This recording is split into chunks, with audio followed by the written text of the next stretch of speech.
Greetings, ladies and gentlemen. You're tuned to Road Trip JA, the heartbeat of Jamaica's roads. This is your excursion extraordinaire and guide, Dr. A. Thank you for choosing to be a part of the family and making yourself available to explore Jamaica, its roads, constructions, and territories, attractions, and gastronomic delights with us. Today, we will be continuing from where we left off in our last session, which was at the Prospect Beach. We're going to be going airborne to show you what the beach in that geographic looks like and also give you an idea of the length and dimension of the road network in the Prospect area. This Prospect community is in St. Thomas. And yes, the highway will be spanning in that direction as well. It will be heading all the way to Portland. And in time, we'll be able to cover all the ground. But for now, I want you to just sit back and enjoy the view, the scenery, and the delights that this spot has to offer.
Thanks for making it this far to the end of our video presentation. Indeed, you are an exceptional individual.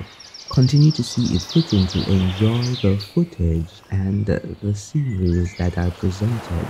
It is our intention to please you as we seek to make this channel, Road Trip JA, the premier road trip channel in Jamaica.